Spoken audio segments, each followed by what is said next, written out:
All right.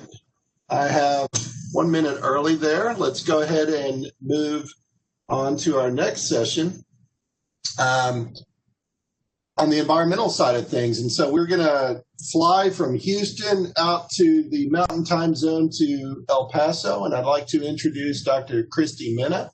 She is an associate professor at our El Paso campus. She is also the dean of the University of Texas School of Public Health there in El Paso. So, Christy, the floor is yours. Thank you. Thank you for inviting me to present to all of you. I'm an environmental microbiologist by training, and my background involves conducting human health risk assessments, meaning studying our interaction in our environment and the relationship we have with microorganisms we encounter in our environment, and then estimating the likelihood of becoming infected or ill or even dying from that encounter. So the focus of the human health risk assessments actually are on the disease-causing microorganism or pathogen itself. So in this case, SARS-CoV-2. So what I'm going to talk about today are some aspects of this virus that make it unique and perhaps could hold some information on improved mitigation as we move through the pandemic. When we think about what happened when the pandemic started and what we are still continuing to hear is the messaging about social distancing, wearing face coverings, and increasing hand washing, which is definitely, all effective. Again, though, it's our response to the virus. But the virus is the star of this pandemic. It's not us. And so I hope that just through this brief discussion, I can highlight some aspects of the virus that will resonate and again, maybe inform improved mitigation. So next slide, please. So, when this virus first came on the scene, and this still holds true today, it captured our attention for three primary reasons. One, it's so easily transmitted person to person. It's been associated with very severe health outcomes, but a range of health outcomes, including those who may be asymptomatic. So we also have this concern with the role of the asymptomatic, especially when we're talking about community transmission. What's interesting about this virus from an environmental virology perspective is that, we've been living with viruses in our environment for a very long time, and there's many viruses that circulate throughout communities. They are transmitted person to person, or even transmitted through water, or through food, or through touching what we call fomites, those inanimate surfaces. But this is the virus that's getting the attention. And the viruses I'm mentioning before are things like rotavirus, more commonly known as the daycare diarrhea virus, norovirus, commonly associated with cruise ships.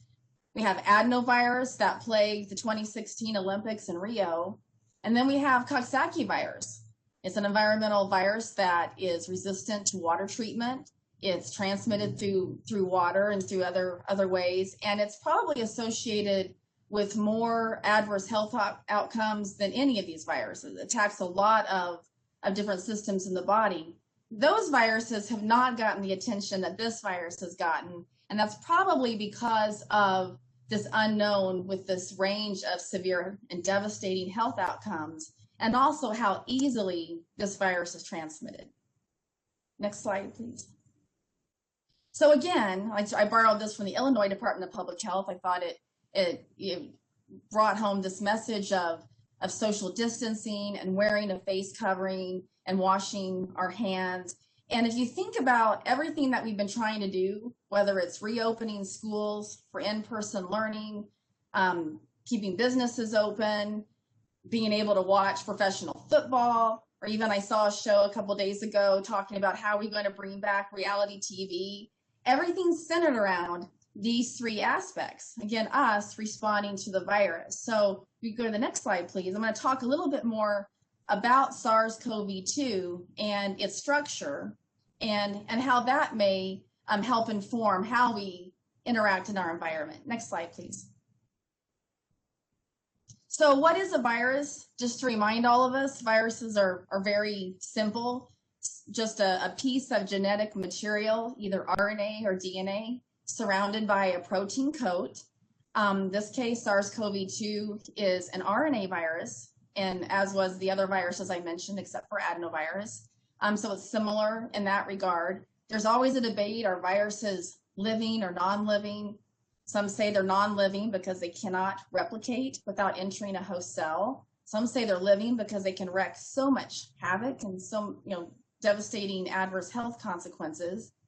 This virus has these spikes on the outside or proteins. That's what helps them infect cells. So again, another aspect of the structure of the virus that can hold some key to transmission and infectivity.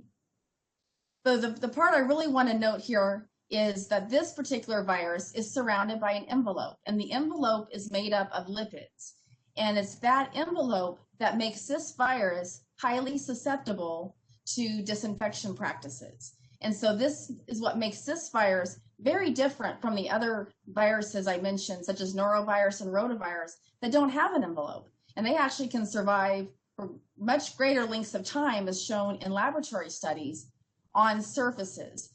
And when I think about when this pandemic started with SARS-CoV-2, and thinking about from a human health risk assessment standpoint and mitigation, we all have seen on the news, or we've experienced those cruise ship outbreaks, right, with norovirus, and highly contagious, and it induces projectile vomiting. So viral particles get all over the cruise ships, very difficult to sanitize every surface area of every inanimate surface, very difficult to disinfect. So what do? We take everybody off the ship. When it came to SARS-CoV-2 and this happened, because of the fear of that person-to-person transmission and the unknown, it was still called a novel coronavirus, but there was so much more we didn't know about it, then we kept people on the ship. But again, environmental viruses have been part of our world for such a long time, but this one is getting different attention because of what we're dealing with the pandemic.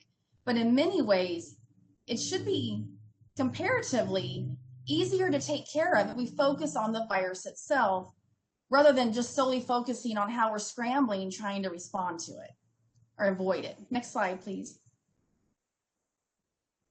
So just briefly today, I'm going to talk about how the structure of the virus impacts transmission, its environmental persistence, and its disinfection susceptibility.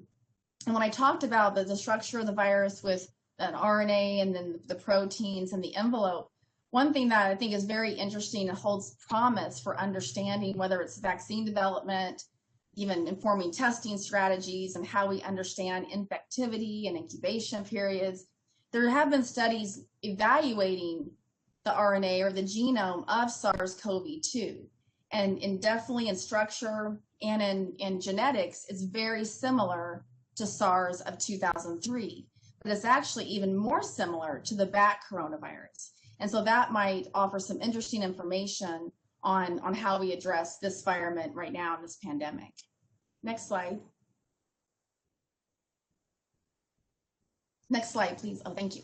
So in considering the different ways this is transmitted, here's an example of how there's been different information released and then it's brought back and then it's released again. In this case, it's that controversy and conflicting information regarding whether or not this virus is airborne. And I'm not going to talk a whole lot about this. I think there's a talk following mine that will address the airborne aspects. But the take-home message here is comparing droplets versus airborne. So we know that droplets, for one thing, based now on the size, because the virus is entrapped, if you will, in a respiratory secretion, it increases the size so that face coverings can be more effective. It does result in more shorter range travel. It tends to settle out of the air sooner than it would if it was just aerosolized. So that's why there's such a concern if we have these very tiny particles of aerosolized virus in the air. They can linger in the air for much longer periods of time. Studies have shown that these viruses may remain infectious for up to 3 hours. And then we know, given certain indoor situations and air currents, these airborne particles can travel greater distances than if they were in droplets. So that's an important aspect to consider. Next slide, please. So this busy schematic is actually from a paper by Stevens et al. From last year before the pandemic, but it's demonstrating the microorganism transfer among surfaces and people and air, and it emphasizes this potential for respiratory viruses to circulate in different environments, and in particular, indoor environments, and that environmental surfaces can play a role. There have been many studies, a lot of them were actually published in the spring of 2019 by former colleagues of mine at the University of Arizona, that looked at the movement of respiratory viruses in the office setting.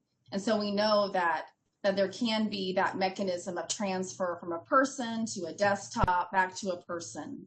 This makes HVAC systems and ventilation, not recirculation like what's shown in this picture, but ventilation and air exchanges with outdoor air, all the more important when talking about SARS-CoV-2. Next slide, please. Another interesting aspect as we're learning more about the novel coronavirus is that many investigators are looking for this virus in different types of samples and specimens. So now this virus has been detected in urine, nasal passages, blood, fecal samples, as well as surfaces. So a lot of work is getting done in this area.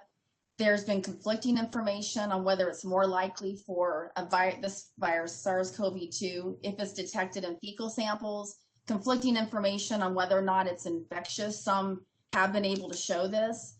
What I'll mention about the methods is that we use molecular methods to identify the presence of the genetic material, or the RNA. A lot of efforts are underway to culture the virus and therefore assess its viability, but it's been proving difficult, and it depends upon the laboratory conditions and the type of sample, et cetera. Next slide. An innovative aspect that's come out of the pandemic that many of you have probably heard about, because it's actually been around for a long time, is wastewater-based epidemiology. So this is conducting sewage surveillance to see what is circulating in the community. And sewage surveillance can look for anything from different types of pathogens, such as poliovirus. This method was used decades ago to look at the eradication of poliovirus in different communities in different countries. It can also be used to look for opioid use in communities. So sewage surveillance can tell a lot about what's happening in the community. For SARS-CoV-2, which is interesting, is that we know that COVID-19 positive patients excrete the virus in their feces as soon as 3 to 4 days post-infection.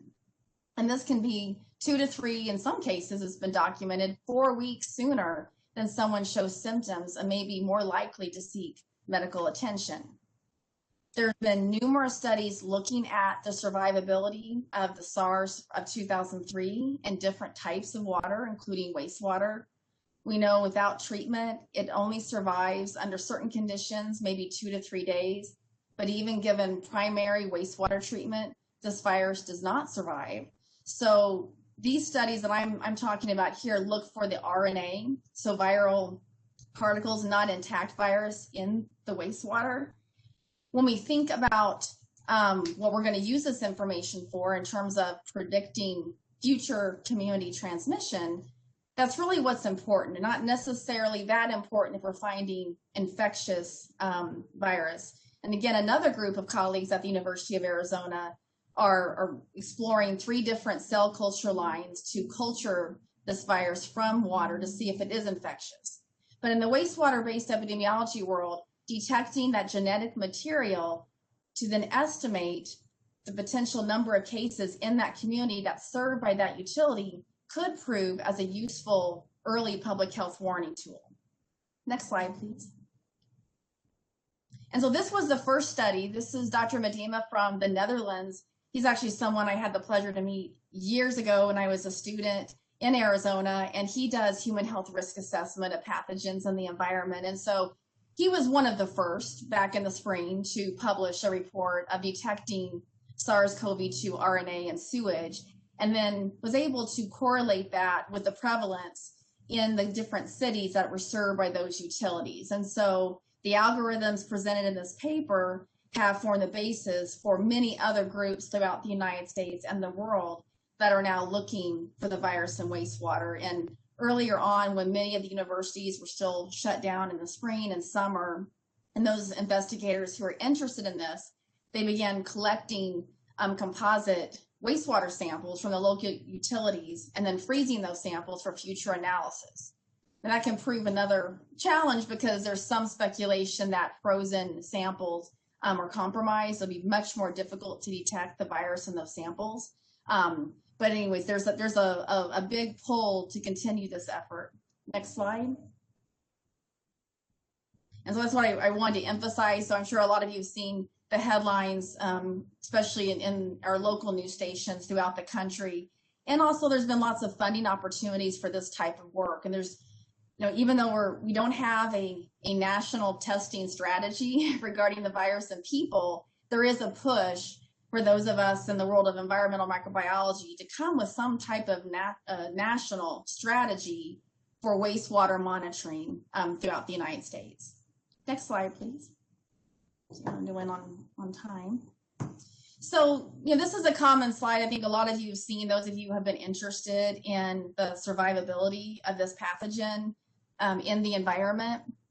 As I mentioned earlier, it's been shown to be infectious and aerosolized particles for up to 3 hours. In metals, compared to other surfaces, not as long, that antiviral property of metals such as copper, about a day. In cardboard, and then we look at steel and plastic, much longer. And so this is important information, but as I started earlier and I talked about other viruses such as rotavirus and norovirus, those viruses have been shown to remain on surfaces for weeks and weeks. And so while this is very important, we need to keep in mind, again, this is that envelope viruses. It's much more easier to disinfect and get rid of this virus from our environment compared to the others. But I also will make the point to say that we're still learning about this virus. It's the novel coronavirus, and there's a lot we don't know about its survivability.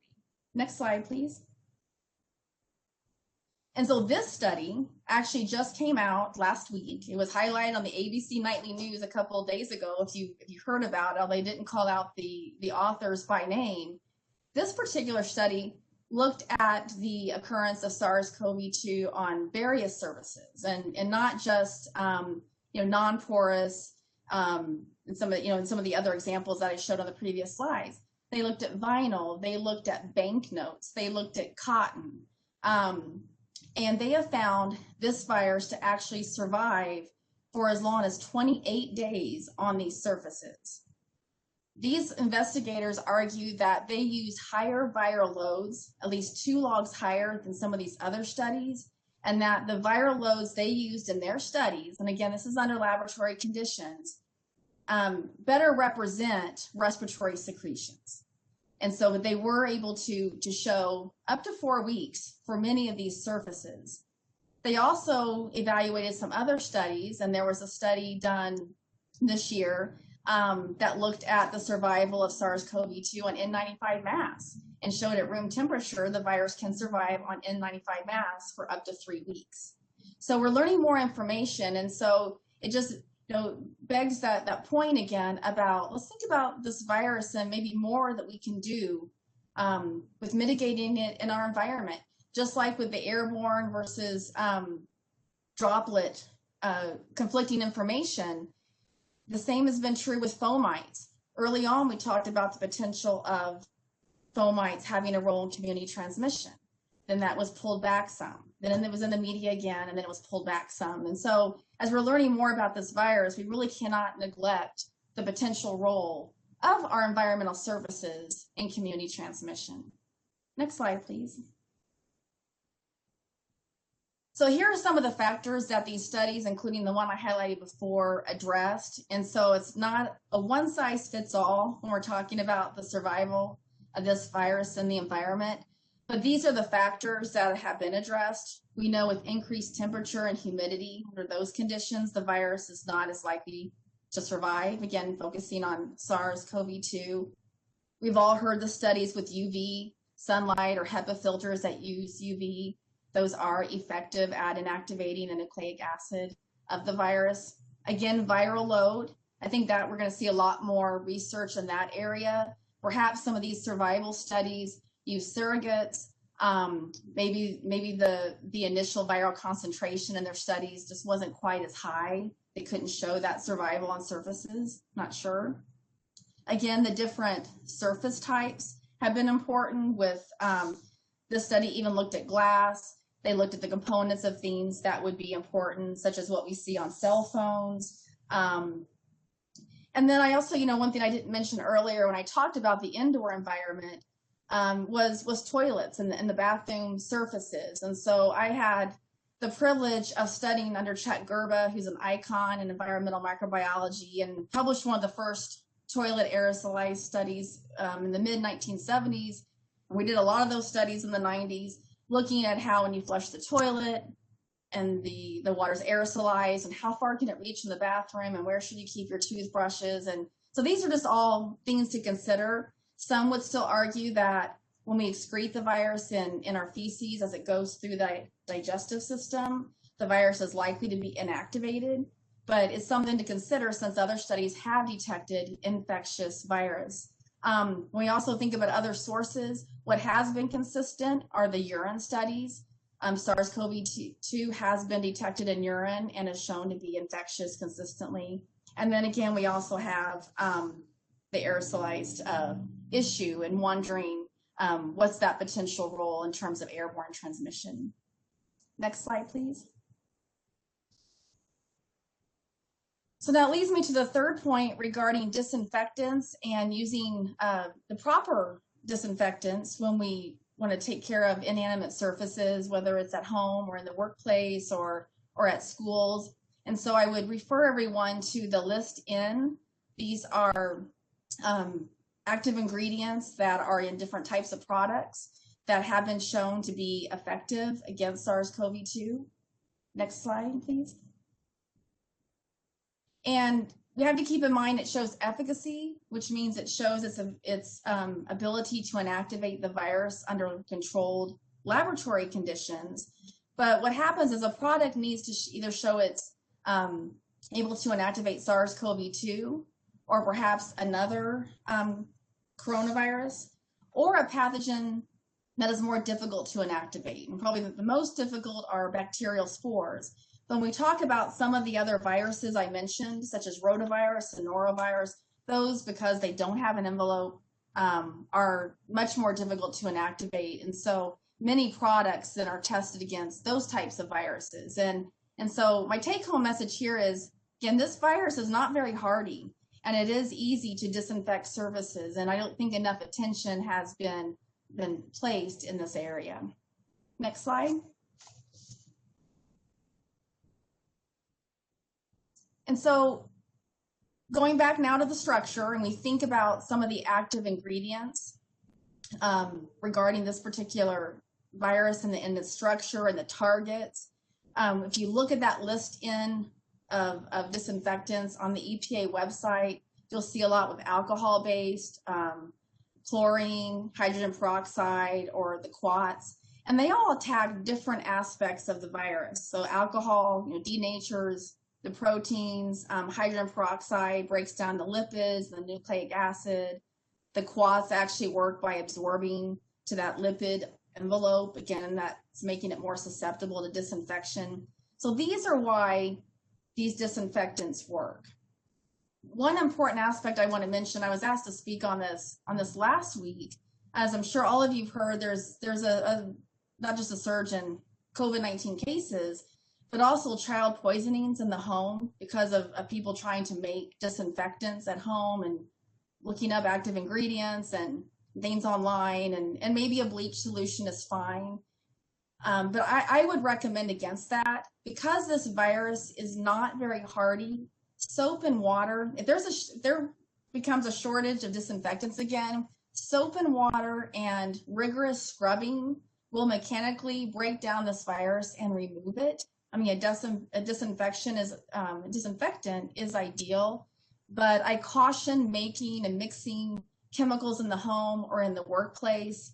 Some of you may have seen In the national news, the surge of child poisonings due to hand sanitizers or people having ingredients at home to make hand sanitizers. So keep in mind, again, this is not a hardy virus. I think we need to increase the frequency of disinfection, and it's good to keep in mind that list of disinfectants on the EPA website. You can find those. If you can't, though, soap and water and increasing frequency of disinfecting or wiping, really it's not disinfecting with soap and water, but wiping down those surfaces can still be effective.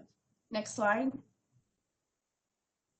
And so this is that website again, and I wanted to put this view on there because of the contact time that you're going to find. There's different tabs on this website.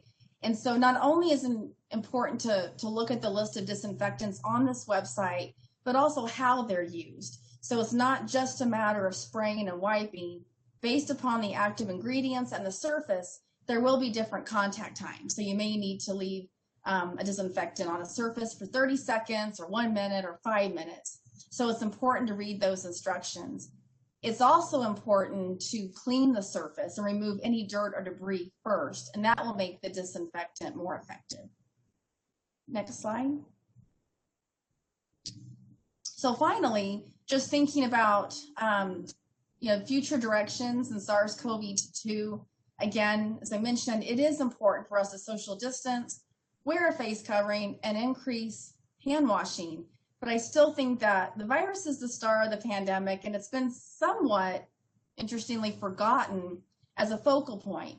So as we improve our detection methods in different samples and specimens and understanding how it can survive in the environment for how long, will better inform mitigation, infectivity, being able to address infectivity. So I applaud those who work in the labs and are inspired by developing methods. That's going to be so important for this virus. Understanding viral load, that really hasn't been a focus, but it should be when we think about even transmission from person to person. I mean, it's been a focus somewhat as we're trying to understand why there's some transmission with different ages of those who have been infected. Transmission routes, then we're going to have a better idea in the transmission routes. There's been, as of this morning, no documentation that this is transmitted via water or via food, but we know that it's found in fecal samples of cases. So there's always that potential of, again, trying to identify all the different ways this can impact our lives. Its survivability is also very important. And then developing that uniform sewage detection method. I think that the wastewater-based epidemiology is going to prove to be very important, and it could really be a useful tool, not just for communities, but on a national level. And I think as we think about this virus, one of the things I also didn't mention that's starting to get a lot of attention is a study I'm now part of, a laundry hygiene practices study. There hasn't been a lot of focus, I don't think, in the household environment. And we hear about cases, go isolate, or if you've been exposed, go quarantine. A lot of us can't quarantine effectively based on where we live and the size of our house and the number of bathrooms and the people who are in our homes. And we think about all the different ways that we're exposed. And in one of these aspects, we know that viruses and bacteria are easily transmitted from dirty laundry. We can find pathogens inside of a washing machine after the full cycle. We know that drying is the most effective, 28 minutes on the highest cycle. So those types of practical aspects, I think, is what's really going to be important. And finally, I was asked to address this last week, an article that came out that talked about the importance of increasing disinfection at home. And this could be at work too, but the work talk earlier talked about why people shouldn't be at work if they're sick. But if you're at home, and they said if you have someone in your home who is positive for COVID-19, then you definitely should increase the frequency of disinfecting surfaces. And that I completely agree, but I don't think we should wait for someone to be diagnosed with COVID-19. I think we should all be living as if we're asymptomatic, and we should increase the frequency and the way we wipe down surfaces. And like the last speaker mentioned, identify those high-touch surfaces in our homes. It's going to be doorknobs, it's going to be faucets and it's going to be toilet flush handles. And just assume that we're asymptomatic to do what we can to mitigate exposure and thereby transmission. So thank you very much. I really appreciate this opportunity again. Thank you, Christy. Fascinating information there. We'll open it up for any questions that people might have. Justin, you get the Trooper Award for getting back with us after having an earthquake, wherever you may be. And Michelle responded to your question. I think that was a employment legal question. Does anyone have any questions for Dr. Mena?